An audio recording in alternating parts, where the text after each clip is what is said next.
Voilà, sport pour tous. Nous sommes là. Bon vendredi à vous, fidèles téléspectateurs de cette grande chaîne. Nous vous savons nombreux à l'attente de ces programmes.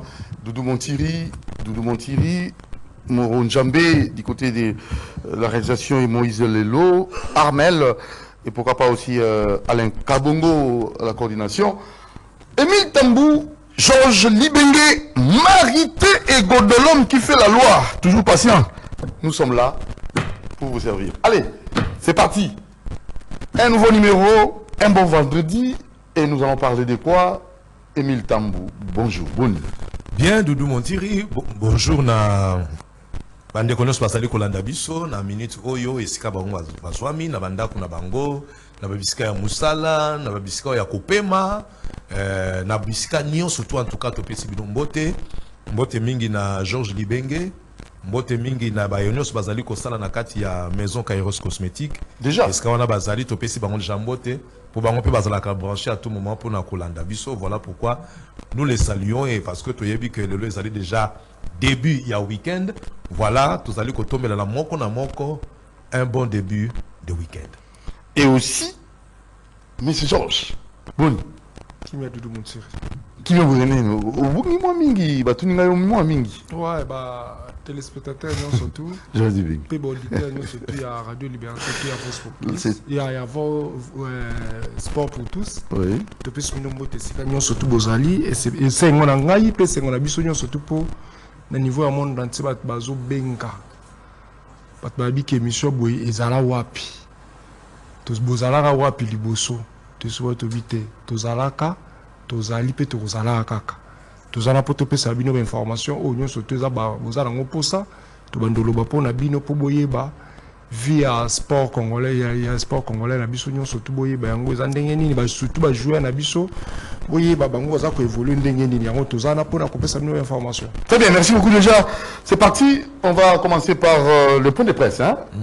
Vidier Chimanga, président Aigle du Congo, il a parlé. Après moi orientation peut-être ma candidature nango sur licence hein, à dénoncer dénonciation aussi. Il a fait et nous allons vous laisser suivre ça, vous aurez ces éléments. Nous allons aussi parler de notre léopard hein, léopard parce qu'éliminatoire léopard Nabiso, on va insister et pourquoi pas aussi marteler sur quelqu'un m'avait appelé pour bon marteler mingi nenge réhabilitation à stade de martyr. Il faut conscientiser les supporters et aussi les joueurs. Babeto martelé nango et je crois bien on aura aujourd'hui le temps on l'appelle téléphone hein. Parce que Robin Nabiso pour Natina Likambo. Et on parlera aussi de clubs, nos clubs là donc la situation Vita Imana c'est comment et nous allons finir par le mercato hein, mercato presque à la fin déjà mercato. Presque à la fin. Voilà quatre points qu'on va aborder. Le tout premier point, d'abord, place à Vidier Chimanga, président Aigle du Congo. On va d'abord suivre le point de presse, Toyoka, et puis après, Tozong Napona, Kozoa, via Mokona Moko, Émile Tambou et Georges Libengue. C'est parti.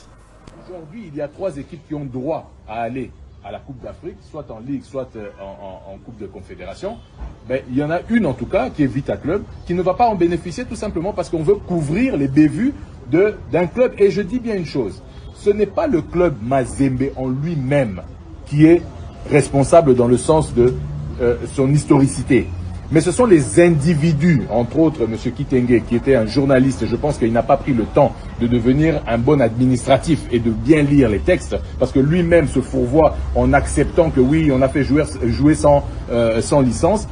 Comme explication, vous avez un manager de club comme ça qui vous dit oui, nous avons fait jouer sans licence, mais nous ne sommes pas les seuls. D'ailleurs, Don Bosco aussi l'a fait. Nous avons fait jouer là-bas 3 joueurs ou 4 sans licence. Donc, vous dites que nous n'avons pas respecté la loi, mais comme les autres aussi n'ont pas respecté la loi, Bondi Makakake, Bisso, Yabisso et les cas. Non, c'est pas comme ça que les choses se passent. Vous n'avez pas respecté la loi. Si les autres n'ont pas été dénoncés, ça c'est un autre problème. Peut-être qu'il faudrait se saisir du dossier aussi et demander à la fédération de faire suivre tous les cas où on est en train de laisser des joueurs ou bien des équipes fonctionner en dehors des clous. Pourquoi est-ce qu'on devrait continuer de cette manière-là? Donc, ce n'est pas spécialement le grand TP Mazembe, ce sont les individus qui essayent de couvrir leurs méfaits. Je vais vous expliquer, aller encore même plus loin. Bingi Bello a été acheté, de l'argent a été dépensé pour acheter ce joueur-là et personne ne va disconvenir là-dessus. Malheureusement, comme ils n'ont pas pu l'enregistrer, ils ont été donnés des explications pour, comme on dit, Kobimisa Mwambongo. Et le président Moïse certainement a sorti beaucoup d'argent et ils ne savent pas comment justifier ce qu'ils ont fait. Ni devant leur président, ni devant leurs supporters. Donc, ils sont en train d'essayer de troubler tout le monde avec... Mais ce n'est pas le grand TP Mazembe, non, ce sont quelques administratifs qui sont aujourd'hui en train de fouler aux pieds la grandeur d'un tel club. Et aujourd'hui... Voilà, Didier Chimanga qui dénonce, président Aigle du Congo. Voilà. Et j'ose croire qu'on aura peut-être le temps aussi de l'avoir hein, comme invité hein, sur ce plateau où Karma a organisé une émission, un entretien avec Didier Chimanga. On aura le temps, je crois, la semaine prochaine pour contacter ces derniers. Alors, Émile Tambou, c'est parti. Oui, en tout cas, ngana sepeli mingi na réaction il y a Didier Chimanga par rapport à ko makambo ezali ko salema na kati ya pratique ya football na biso na niveau ya RDC a dénoncer lokomoko tozali ko loba awa uta ebandeli tangu bango mibale bazali ko ndongwana en fait les deux clubs je dirais TP Mazembe na Aigle du Congo par rapport à joueur Binga osomona ke likambo ezali normal awa tozali koloba nini biso na football na biso esengeli to prôner l'application des textes to prôner favoritisme te to prôner te eloko babengaka moi supériorité moko boye moi autoritarisme moko boye to prôner yango en faveur il y a un texte où ils allaient corriger football na RDC te to baki non eko simba te tala lelo yo likambu ya joueur wana litige wana ti siko ezaka ka résoluté depuis e banda ti lelo lina futa alobika ka akata yango mais lokola Didier Chimanga président ya Aigle du Congo qui satisfait amataki ti likolo na niveau ya Fekofa pour la tina kolobela likambo mais Fekofa petit lelo apesi kaka suite favorable te nanu a clôturer dossier oyote. Donc ça veut dire que c'est encore un problème. Nous ne respectons pas les textes. Yangola ndeko Didier Chimanga uti koloba ngo président Didier Chimanga lobi bien. Donc awe koma ceux qui ont respecté qui texte te aux obet ça va jouer sans licence. Donc ngaipe ngape na bet na ngape ba joueur sans licence. Donc yo koloba rien ko sala ngai remarque te ngai pe na ko sala ngai yo pe remarque te et les kaka ka bongo wana za ko boma football. Mais lorsque nous quittons le sol congolais, voilà, lorsque nous quittons le sol congolais pour aller dans d'autres cieux, vous ne verrez jamais makambo boye et salema joueur à maintenant sans licence. Joueur a transféré d'une équipe à une autre sans licence. Atayo moko papa. Voilà to komini. To komini zengle, to komini na balabala. Bon siko ba texte yo ezali ko régir football. Eza wapi? Place nango ezali wapi? Yango moni par ricochet makambo tozali ko vivre na kati ya DSMP, tozali ko vivre na kati ya nani? Ya ASV club. Désordre sur désordre parce que il y a non respect des textes. Ils allaient kaka pour la licence à joueur te, mais pour la même fonctionnement il y a équipe. Donc ils ont simba kaka te. Si qu'on a zomi tuna football en obino bolingi to pratiquer on a RDC. Football en obino bolingi et ça la fierté il y a RDC, image à RDC te comme malam. Na système il y a joueur bazobeta sans licence. Il y a système où il y a équipe où ils allaient se diviser en deux. Tout ça les côté. Nous sommes en train de nous injurier nous-mêmes. Nous sommes en train de nous humilier nous-mêmes vis-à-vis de l'extérieur. Parce que lorsque les gens viennent vers nous, football congolais, ils allaient organiser une papa, tombeau blanchi. Tombeau blanchi. Alors ils ont quitté côté. Ce que le président Didier Chimanga a dénoncé Makambo. Ils allaient pour que pratique Ango ici là. Parce que yé moka zali victime na Ango. Aouti ko lobango na kati na lisolo o alobi. Ezala ba club mususu. Makambo Ango ba viva yango. Mais abangi par exemple abino pour na club wana ata so la fundi na okokananga te pona zana na mbongo te bango baza jana ba moyen belé tant ba ko corrompre ba ko sala boye ba ko ndimela bango ba ko pesa bango raison te mais justement les ska football les obeba bolingi ko dénoncer te mabe ezali bolingi ko lobate bozali ko bomba ozozela kaka mukolo yo sikoyo ba ko frapper yo okozanga oyo bana ko siko ko rappeler batuke oh non ngai pe na kutanga na kawana l'autre jour mais écoute ça n'a sens te. Nous devons dénoncer les mauvaises pratiques dans le football congolais au moment où les textes ne sont pas respectés. Nous devons arrêter ça. Très bien. Mil Tambou, Georges Dibeki. Le système de la licence, au niveau de la biso, il y a l'autre, il y a Kala. Toujours le joueur à centre. Pour joueur à coma éligible dans 4 équipes, il y a un joueur à licence. Pour voir ça, le transfert à joueur et local bosso et la licence. Comment ça fait-il que joueur basali au transfert au longo na imana au kena mazembe uzana licence te. Skoyo est au kota qui centre licence ni ba pesa kyo. C'est ça le problème photo mitu na loko. Parce que ça ba ka o ezali lote même na niveau d'équipe nationale ezali. Soudan, RDC, Soudan betsa qui joue à litige. Gabon, RDC, Gabon Betty Saka joue à litige. Même au niveau de l'équipe nationale, les alliés. Nani, Chancel Mbemba, a un problème. Chancel Alongwa a une licence Moussoussou. À quelle Europe, à quelle licence Moussoussou? Chancel a un problème au niveau à Marseille. Mais le quoi, Zala Kana manager Yamakasi, ne permet pas que Abetabale Marseille a maintenir rien.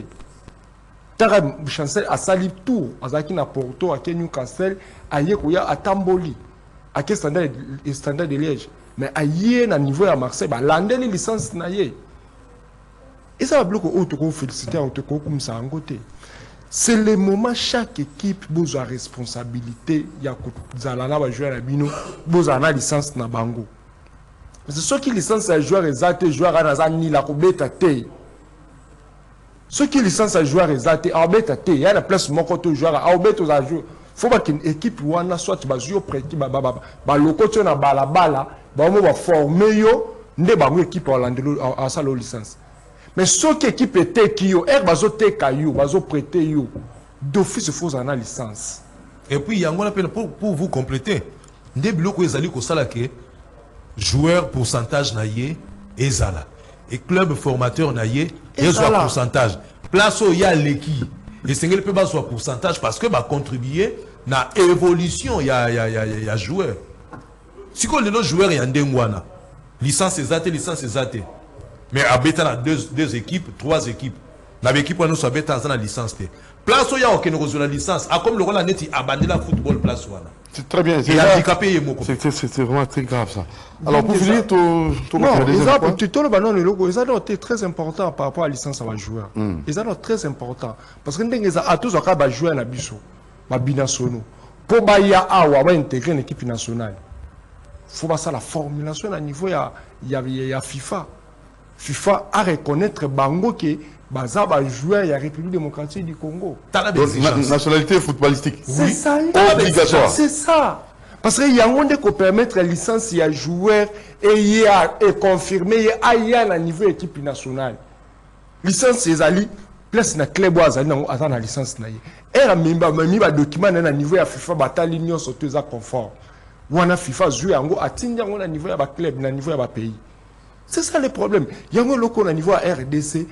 Na club baluka basilisa yango vidéo le bien clair alobi ezana d'équipe oyo ba pesa bango ba mona ki bazalaka ba grand au-dessus de tout le monde ezana comme vidéo yebi le kwatolo ba ki yango awa vidéo uta imana comme président ya imana ayeli ki mazembe a mema wango vidir mazembe mema vita na imana vidir yango no moni ke vidéo alobi cette fois c'est ko lekate.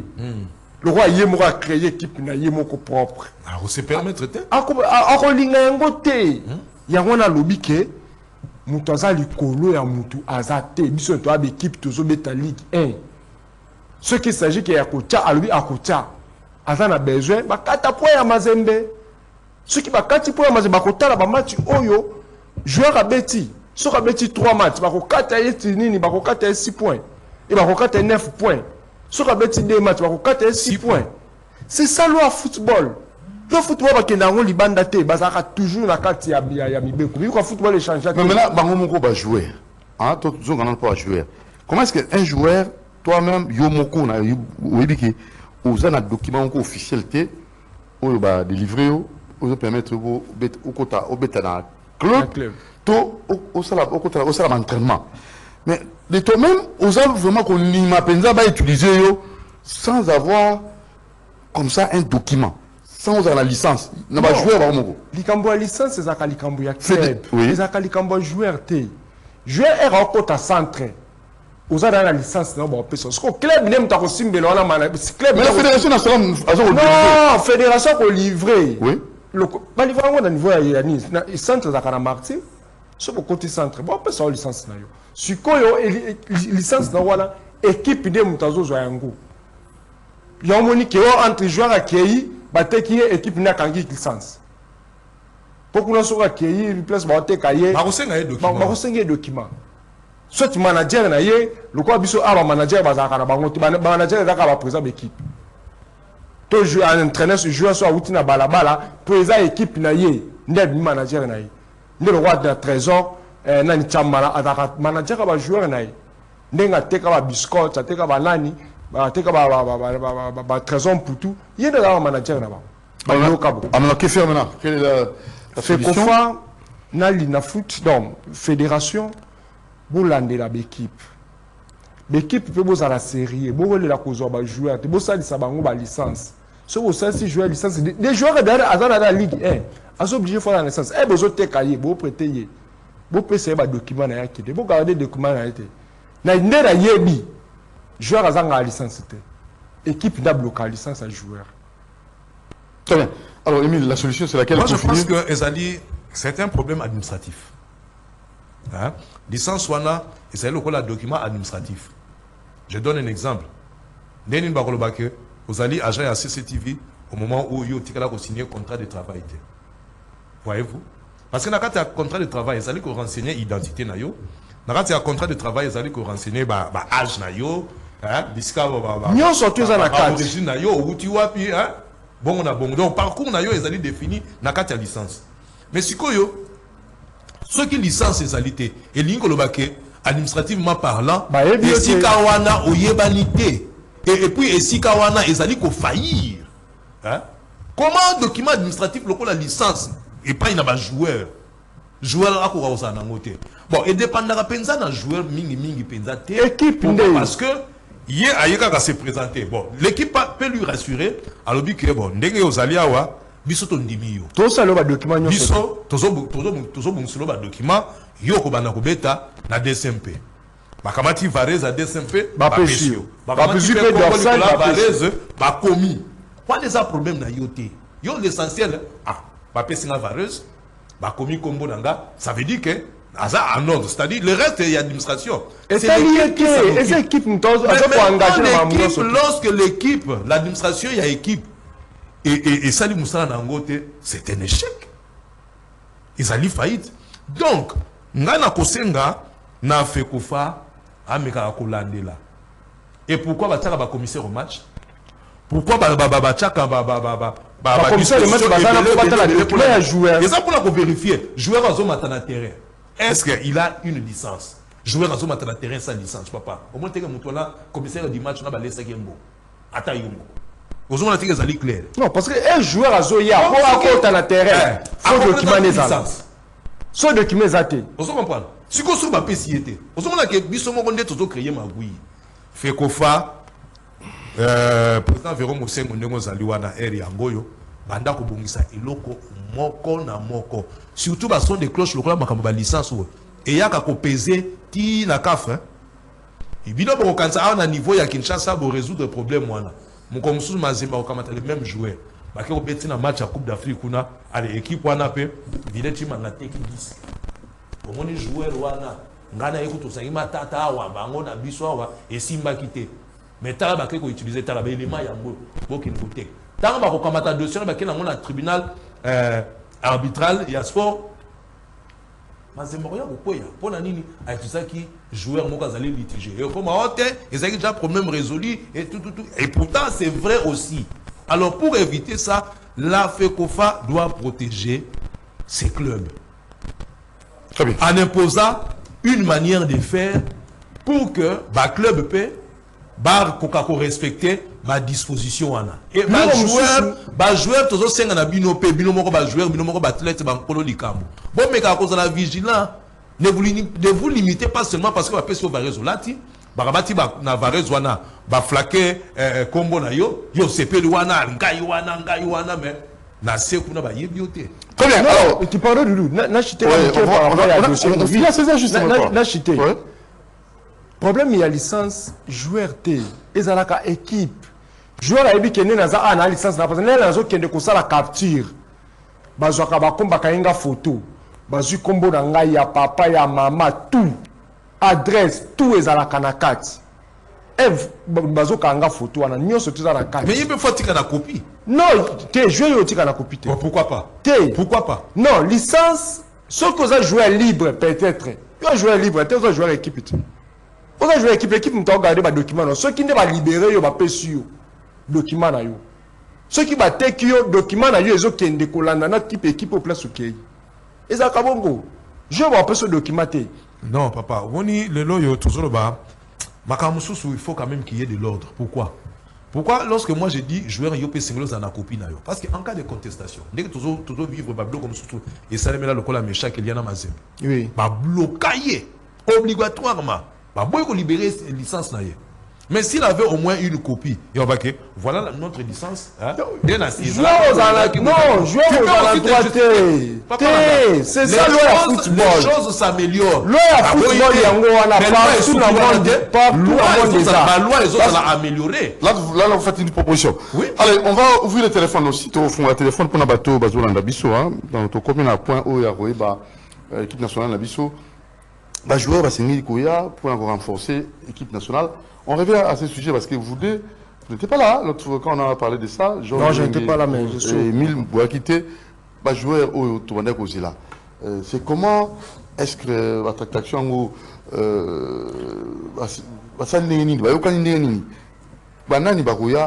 pour renforcer Léopard. Jusque-là, nous attendons. Est-ce que ils ont évolué bien? La question qu'on devait poser même dans la fédération, hein, bien sûr, mais on aura aussi. Il faut aller là-bas aussi, hein, Émile. Bon. Georges, il ne faut pas rester seulement ici. Il faut aller là-bas. Dans le football, oui. Surtout dans la RDCA, nous avons compris une chose. Que nos bateaux auprès de qui ils ont des informations, des fois, ils sont capricieux. Quand vous allez vers eux, vous cherchez à les inviter pour avoir des infos. Des fois, ils sont disputés. Moi, je suis ça, moi, je suis téléphone. Il ne te répond pas. Hein? Ou bien, quand même, dans le téléphone, pour au besoin peut-être qu'on nous rendez-vous. C'est bon, je voulais vous voir par rapport à sujet tel, est-ce que je peux accorder un temps, vers eux, recueillir mes informations d'intérêt général. Mais vous appelez quelqu'un comme ça, il ne vous répond pas. Bien que vous lui écrivez, il ne réagit pas. C'est quoi, papa Rosan? C'est encore moins. Ok, il y a un bureau, il faut solliciter audience, c'est pas Yambayo. Vous avez un bloc, ils ont rappelé ma bakou. Des fois, il y a un moment d'information, c'est parce que nous manquons ce professionnalisme. Bissobato, tous allez fonctionner dans la RDC, dans certains domaines. Tous allez manquer professionnalisme. Même pour donner une info, ça vous coûte. Aux journalistes. Sauf au pays, dans ma campagne, c'est un exemple. Dans ma campagne, transfert à joueur. Des fois, ce n'est pas le réel qui parle. Moroyo Kakaka, un expert moko, honnête, na niveau ya Espagne wana. O kana être expert wana Romano wana, azobete la bino lisula transfert à joueur que ezali ya montant tel bazali déjà koyokana bakutana ki kutu to lobi bakokutana mais Real yé moko apesi info te. Barcelone yé moko apesi info te. Mais ces messieurs là il vous donne les infos, c'est comme si Azalaki n'a quitté encore sa place. Non, et ça va ça veut dire que par rapport à la réalité, il y a voilà, donc ça veut dire que Il y a ceux qui transfert battent l'union surtout bazali na info mbala mon côté to équipe wana to club wana apesi info mbala mon côté mais ezali quand même na bato yo ba mekaka ko sonde ko zo info et puis bato wana bazo ko pesa bango info bazali ko se disposer pour na tina ko pesa bango info mais biso ava ya ko na zulu bato bozo luka information et pas ya mutu mutu ko ya mbabino c'est un problème bo bengi na téléphone pas ya mbabino c'est un problème bo comme les messages pour répondre c'est un problème c'est comme ça. C'est là où, des fois, nous sommes un peu bloqués, un peu limités. Voilà pourquoi, des fois, tu me forcer main. Tu me forcer main pour nous avoir des informations. Quand cela ne tient, il y a un renfort, il y a un léopard nabiso, babi nationaux, surtout les Alaki, Sengli Barabaya. La fois passée, nous avions dit, il y a à peu près 8 déjà. Il y a une formalité dans les Alaki qui évolué, et les Alaki vraiment positif, bah, ça allait évoluer qui tôt, mais je pense d'ici là, tu reçois bien fort. Mais ils ne sont pas que 8, ils sont nombreux. Mais bah, Oyo Penza, bah, si bah, Pessi, ils ont donné leur accord pour jouer en faveur, il y a RDC, ils sont déjà 8. Bah, oh, ma liste, il y a Liboso. Bazala quitté, Bayebana quitté, mais Lilo aussi Bazali. Mais pour l'instant, nous nous taisons pour nous couper Sabino Bakombo la Bango, Nengo Fédération par le Baki, Torev Sabino Bango au moment opportun. Mais rassurez-vous, ils sont là. Ils sont là. Merci.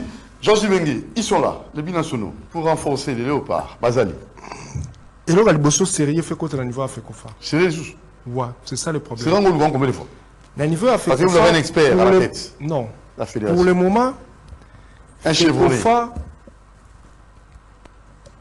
Barimer, tu sais quoi, Ezali, qu'il faut 9 joueurs à remplacer, intégrer le niveau de l'équipe nationale. 9. Maintenant, 9 wana, on va liste, parce que et pour le moment, ils ont liste provisoire. Non, liste provisoire, oui. Mais à niveau de FECOFA, il y a manager, ou un joueur. Ils ont M. Dodo. Tu sais quoi, et on va jouer un sous lundi bango avec non va contacter bangote. Et ça Arnold Kalimondo. Tu sais qu'on va contacter. Aza ko déployer avec n'engeza awa Fekofa. Vous avez son interview ou bien un message dans un tweet? Na niveau ya ba tweet sur côté na ba tweet na bango au monde. Sur côté na ba tweet na bango au komona. La plupart va jouer na biso Tisikoyo. Va jouer congolais ou va ko évoluer na niveau ya na niveau Europe. Tisikoyo. Nanu ba contacter bangote. On m'apprendait qu'il verrait mon single le temps qu'il avait pris à cause vous mais dans la poteau. Non. Non. Véro Mosengo après Coupe du Monde à Europe. À solo lina joueur mon côté, à côté un joueur mon côté. Là c'est vous qui le dites. Sébastien de Sable. Après lui à papa na etu siko a Fandi a non Georges, il faut pas. Non. Téléphone et d'appel bureau. Il faut pas confirmer ça. Et moi je ne téléphone douter. Oui. Téléphone. Parce que la vision Coupe d'Afrique et je doute fort que la fédération et des sabres à Fanda. Autos en Coupe d'Afrique Doudou. Ils ont un goût facile. Mais c'est sérieux. La plupart des joueurs congolais ils ont 18 ans, 17 ans, 19 ans, 20 ans, 21 ans, 24 ans, le quoi dans le monde. Bazali. Problème est qu'il faut contacter Bango. Ceux qui te contactent Bango, net-moi nous, Jérémy Monga, ou a signé à Outina Register à Yena City. Jérémy Monga, Azan a 17 ans. Ceux qui fédération à l'Andier, ils ont bien. Pour le moment, ils ont Angleterre a tiré les muscles parce qu'elle a 17 ans. Avec un club à niveau Angleterre, à outil dans l'école de foot à Leicester, à Martin à Manchester. Ce qui fédération, bah ça les systèmes fédération congolaise, bah ça les systèmes. Il y a causé là. Il y a causé là, Angleterre a causé.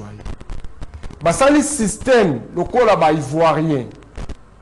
Ça les systèmes, le corps là bas malien, le corps là bas sénégalais, le corps là bas camerounais, bas égyptien. Bah marocain. Ça il y a un système en gros. Système ezali ya kolanda jouer na source. Ko solo ana jouer na 4 écoles de foot place azali so kaza na 15 ans, 16 ans, 17 ans. Bo solo lina ye. Yango moni lelo oyo Maroc a komi likolo, Sénégal a komi likolo azuba jeune. So biso to rêver. So landi lelo o ba sa la peine na Chabani na Sedi Bakambu. Bakambu lande la biso ba jeune wana so kotuna niveau ba réseau. Bazo sa la peine na Bakambu. Pour une fédération qui peut jouer. Nous le nani Willy Kambwala a défenseur à na Villarreal. Willy Kambwala yemo kwa ndimaki ya yo abeta na RDC. C'est basa sala qui appelle na ye. Et le côté kala ki na ye pour aya na zo ki choc. Ce qui a qui le oh Willy Kambwala na problème té. Mais Moutazongi a zu choc à zongi, mais tu sais qu'on fait des dons après c'est non passeport. Et c'est anormal. Willy Kambwala, tu sais qu'on fédération n'a pas ses passeport. Est-ce que vous êtes sûr? Je suis sûr. Non, ça ma propos dans l'eau c'est clair. Awan Bondo. Bondo bakutana ki ya ki tina Belgique parce que aza abeta na Belgique. Et abeta na Milan. Ayaki tina Belgique, bakutana ki na entraîneur. Mais tu sais quoi, Aaron Bondo n'a pas passeport. Avant que tu na mondial. Tu sais quoi, n'a pas passeport. Moutou a eu passeport. Ils ont Bako. Dila Bako. Moutou a eu passeport. Dila Bako. Walinga ki na Congo Brazzaville. N'a pas eu passeport. Moutou a eu passeport. Ils ont fini Kopoulou. Moutou a eu passeport. Eza Mario Suenskez. Anthony Milambo Tsikoyo. Abi Aza libre royaume betana RDC. Anthony Milambo joue après. Tsikoyo sur passeport. Skotoro Lobaka. Pona masolo ya ba joueur na biso. Baza ebele. Na lobi likambu ya Jérémy Monga. Pe lisusu na niveau ya Manchester. Elle a joué à moko Divin Mubama. Ba deux joueurs congolais. Divin Mbama oh en a 21 ans. Ce qui peut au salaire parce que après c'est déjà positionné à la RDC c'est au salaire Angleterre en soi. RDC toi n'a joueur ou basé belé. Non mais là vous pour finir vous demandez quoi? C'est rien à niveau à faire qu'on faut balander la joueur. Ceux qui balander les joueurs T pour le moment toujours loba. Ceux qui balander les joueurs T Torozongela. Nani comme on a nani Tobongunda dila kibisu kwa maso okuta zani na kata liste maso ko na kata liste ya ba joueur wa betana na nini azala problème ezali ke tozana ba joueur oyo esengi football ya ba remonter équipe neuf wana ba lobiza déjà bien so ba sangisi na ba o bazali déjà c'est bon mais pour n'acheter ne lokomoko. Oui. Ma transfert à joueur. Oyo, ils ont posé problème. Dès tout ça. Mercato est aussi là, le 1er septembre. Oh, ma club n'y a pas clôturé fenêtre na bango. Tu as 4 joueurs au bana club. 4 joueurs. Tu as Aaron Wan Bissaka. Tu sais quoi, je club. Tu as Sedi Bakambu.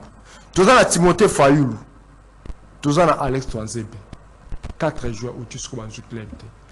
Ceux qui vont jouer club, ils vont surtout bêta na Ligue 2. Non, mi balé, il faut pas bêta na Ligue 2. Mais problème que c'est ça Bissaka. Équipe na yena minute au bafundi, ba rejeter. Pourquoi? Équipe y après sur la condition à niveau équipe. Alors que l'équipe est garantir pour abeta na championnat chips. La deuxième division. Équipe est garantie y endimi. Qui ndenge za aba ocha ne condition ya malam o ya sengi mais na minute o Wan Bissaka alobi arbete sous té na niveau ya West Ham il faut akend parce que azala ba transfert ebele oyo ba proposer l'équipe ebele ba proposer l'équipe ebele oyo ba proposer ya da pour ça akend mais sikoyo na kanos oyo West Ham atela qui est 25 millions et ça l'équipe ba boyo pesa 25 millions wana. La plupart de l'équipe va proposer 12 millions, 10 millions. Sukoyo, Mercato et aussi la fenêtre de l'équipe Union surtout eux. Ce qui, Bissaka Bimité, En tout cas, la joueur où il y a 5 clubs. Pendant Ligue des Champions, pendant Mini saison, on a 5 clubs. Est-ce qu'on dit qu'il y a des précaires? Parce que ce qui est précaire, West Ham en fond. Parce que ça a un contrat à West Ham. Contrat à West Ham, ils ont en 2029. Donc, affaire à suivre. Hein. Merci beaucoup, Georges Libengue. Alors, tu fais le téléphone. Vous pouvez aussi nous appeler. Hein. Vous pouvez nous appeler. Dans vous pouvez réagir. Tu as ma licence va jouer.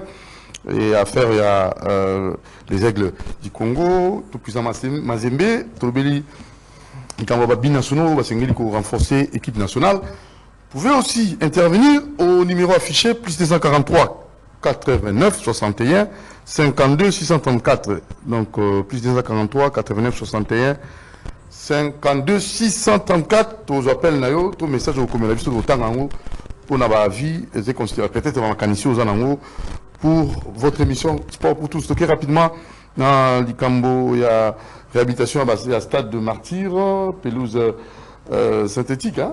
Donc, comportement et supporters, comment combattre la stade Nabiso? La question, Émile Tambou, c'est vraiment important. Moi, j'avais là, je crois. Et Mousdelo, parce qu'on peut aussi illustrer l'image où on a la stade de Nébazo réhabilité en gros. Oui. On y va. Alors, awa, tous allés dans l'Icambo, ils allaient réhabilitation à stade. Mais Tony Toloba, l'Icambo, ils allaient important. Stade de Martyr, au Tochela Kamotema, dans minute, ils allaient dans disponibilité. L'INAFOOT a retenir 8 stades. Oui, qu'il faut abriter compétition sur l'ensemble du territoire congolais. Tous en a 4 stades, ils allaient dans le Lubumbashi. Oui. Stade Moko, ils allaient dans Kinshasa. 2 stades, ils allaient dans niveau il y a Grand Kivu. Et stade Moko, ils allaient dans niveau il y a province orientale. Notamment Tobengaka, Kisangani. Alors, nakata ma 8 stade wana, soko tali stade Martyr, ils allaient s'afficher. On a nini, l'icône na biso ba supporters. On a nini, biso ba anti-sport, ba anti-sportif. Biso neto comme si stade on a niveau yo, moyen ba utiliser ango, ezate. Lelo pe ata match à Coupe d'Afrique, moi pe mettre na stade wana, ezate. Donc, au moins que biso mo ba kinois, tomi pénalisé. Na stade ezalaka bijou pour na biso. Stade oyo permettra biso to contenir un plus grand nombre de supporters. Mais moyen to utiliser en réalité parce que stade Tobuka, bakiti Tobuka, pelouse to bebisa, makamyo surtout qui to côté. Les lois au ministère ezui mokano yako réhabiliter stade wana. Soko tana ba image musu ezali koleka wana moro nzamba ko tshela biso bazongi si bakiti. Pe bakiti zongi tilikolo. Tilikolo. Bakiti na na semaine na minute au tilikolo. Ozo imaginer na niveau ya pour tout bakiti tilikolo. Pour la nini nyonso to na kaka to répondre na ba normes internationaux ndenge zali ko senga stade sengeli ezala boye. Ezala ba place assise. Ba artère wana esika batu ba lekelaka ba couloir wana ezalaka occupé te na batu. Batu ba fan na bakiti. Ba artère wana ezala polele pour na passage ya batu. Toye na terrain. Terrain il faut ezala na pelouse moko ya malamu oyo koko sala ke pratique ya football esalama na ndenge sengeli.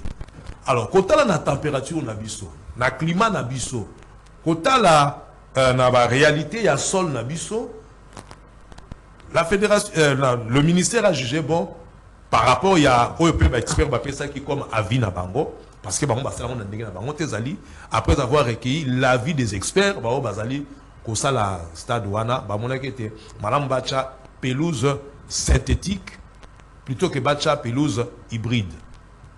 Pelouse synthétique malam nango ezali nini atambula ebeti et absorber maï facilement et puis drainage ya mai et que ça la ma facilement na kati ya terrain et puis football et ko beta manango ceux qui attendent moi ezali et bimi terrain et ko un handicap mon côté pour na tina ko betisa match mais pelouse ou ezali hybride to pelouse naturelle des fois nango ezali elingakate le même terrain ba utilisant par exemple 2 fois la semaine. Ceux qui vont utiliser 2 fois la semaine, pelouse va être en état malamu te. Quelques temps après au monde terrain va être comme ce que bois qui ballon bani ko denda avec des défauts. Au tiki ballon et rouler ballon ko rouler te au bana ko sala ba bon. Pour la nini et 18 mois ba déformation mokobo. Voilà pourquoi l'expert va préférer qui tenant compte de toutes ces réalités va habiter bino bossel la pelouse synthétique. Alors ndenge siko bazali ko bongisa pelouse wana. Stade déjà dans l'ensemble c'est bongi bazo si sa pelouse. Sikoyo tango bakozongi c'est la biso stade wana et comme opérationnel. Pardon bino bande ko bomesela ko ya ko buka. Soko bomoni likamoko arbitre a sifflé action moko ya malamu te yo siliki soko zaki na kanda na mama na bana na ndaku toza na kanda ya kozanga kozwa mbongo ale oyo ko silisa ko na kata terrain. Pardon papa. Sa discipline. Très bien. Et lui, il sa discipline, ça c'est très bien dit. Donc, nous tenons à féliciter aussi le ministre Didier Boudimbu pour le travail fait. Hein. Et aussi à M. Bobo Mputu, coordonnateur AVC Moamba, qui nous suit enseignement bon vendredi à vous et qui tenait aussi là à féliciter son Excellence Didier Boudimbu pour la réhabilitation du stade des Martyrs. Allez, Georges Dibengue, rapidement, il nous reste quelques 4 minutes parce que là, on suit. Il y a le pub qui doit passer. Alors, qu'est-ce que vous pensez? Quel est votre avis? Un mot pour la supporters. Réalisation à stade de Yerusalem. Néni Massingo s'est comporté rapidement. Na Kinshasa, il y a malamu. Mule tu waka kota na stade. Bakbaya rapinda baye kokota. Mais elle est comme à la deuxième mi-temps. Il y a des balala na libanda ya stade, il y a 20 mai, il y a martyr, oh ba ya kulala na Wileri, na ville. Bangonde na deuxième mi-temps bakenda kokota parce que deuxième mi-temps ba contrôler ka billet. Bana wana bangonde ba ya kocha désordre na stade. Donc Sengini, na deuxième mi-temps, il faut Nasoya. Pour l'instant, on va pas Nasoya. la deuxième mi-temps Sengini, la deuxième mi-temps dit ça là parce que tu l'as plutôt C'est important. de tout dire. Il faut RDC tous la responsabilité. Il y a qu'à garder les supporters na biso. Surtout il y a un match le quoi il y a Léopard. Bavire ça les matchs qui la match à Sénégal. Oyo, batu ba yo ndi mutuloko la ngana ke stade. Na kocha des autres points. Batu ba saka des autres ba yebani. Pe batu wana ba utiliser kabango. Ba tinda kabango. Ba yebani. Ba sanction ezala entre Vita Imana na ba supporter na ba. Ceux qui va sanctionner ezali et kozala malamu. Mais ceux qui va sanctionner ezate to bando continuer kaka boy. Ben mo ba ba 8 stade. Mais ba 8 stade ya nini ya Matadi te poani. Stade Matadi a bien. Et c'est Sili déjà. Tout ça championnat zo banda ka mingi. OK, so batuni. Ceux qui fait kofa na ministère ba yoka ba tiki no ba gouvernement provincial pour ba kokate fait kofa ministère ba zui parce que mbongeza ba kende ba si sa stade wana ya Matadi eza malamu Très bien, ça la Matadi. Mais ça bon, ça musala na bango. eza musala ba ya ministère ya ba ça la suivi mais ça musala na bango te. Bango robimisa mbongo attaque qui. Te bon ba ne ba bon sa stade. Hein? Stade ya Matadi. Mais bateau le gouvernement provincial, oui, ça dit kuna. Est-ce que va léguer bango? C'est ça le problème. Est-ce que va léguer bango parce que pour la relance, il y a une infrastructure. Pour la construction d'infrastructure, c'est le gouvernement provincial qui s'en occupe. Il faut est-ce que le gouvernement provincial va plus bango financement? ça bon basilisi yango ndenge nini non ekomi na niveau ala ndenge nini basilisi yango na bonne volonté mais kasi ya na financement te ya na bonne volonté via politique parce que toa na politique gouverneur akoluka te nga na saki parce que ebanda seki Jacques Mbadi mais soki azali limité le gouvernement central est là mais c'est ça yango seki nazoloba pas poser problème question batuni Léopard Robert Mugoni question batuni pas Léopard azobanda mati awa le 23 septembre tobeti le 23 tobeti le 27 tobeti na équipe première édition la première journée so tobeti na Soudan entre Soudan et Équateur, Guinée équatoriale. Tobeti na Guinée équatoriale. Le 23. Le 23. Alors, Tono Souka Georges, merci pour votre participation. Et je crois que Vita Imana. Non, en fait, Imana conflit en haut. Non, conflit. En émo. Oui. Conflit à Imana Tsukoyo. De Imana to Imana Moro. Tozoye bate baza wapi. Parce que Toloba Kiango Awa, il faut fédération Abenga Bango. Parce qu'il y a un libitre. Abenga Bango, Asulana Bango. Quoi Abenga ki Bango, Asulana Bango, suite Tsuko Ezate. Le quoi suite Tsuko Ezate, c'est que Bazara n'a pas mis Bango. Vita. Vite après nous awadana pour le moment ba pekisa ki ba sanctionner ki ba deni kamba ba les karaba ba média ba il faut le bango bango ba tikali en place bazo kokoloba parce que ba essayer bango ata moko ta les kanate va ndoluba donc bazo communiquer information exacte. Merci siko nga nazo mito Émile tango tozali bongo oui siko bo pesa ki calendrier il y a début à championnat n'est-ce pas siko championnat ngo bandaka na makambo. C'est ça le problème. Après, ça va championnat, mais là, il va jouer. Faut tout la ligne à foot. Dans le beau tranché, il y a Makamou, il y a doublure, il y a ma club. Beau tranché, et puis. Faut tout la ligne à foot. Ah ben là, maintenant, nous aurons. Non, mais la ligne à foot, ça, la Moussa, on a fait qu'on fasse la Moussa. Quelle qualité va joueur au Barokenda joue au Bétala mondial. La qualité va joueur. Ceux qui jouent à Beti Awa, tout le monde qui a joué à moi bien, la club Nabiso. À cause de la formation en Europe. Très bien, c'est ça la solution. Hein, solution en Goana. Merci Georges Bengue, merci Émile Tambou, merci Moro Djambé, merci à Lanka Bongo, merci aussi à Armel Marité Godot. Et nous vous retrouverons le lundi hein, à 14h10. Ouais. Lundi 14h10, Doudou Montiri et Émile, et pourquoi pas aussi Georges et tous les autres hein, qui ne se sont pas aujourd'hui présentés, je crois. Nous vous aimons. Écrivez-nous, appelez et nous allons vous réagir au numéro affiché au bas de vos petits écrans. Ciao. Ciao.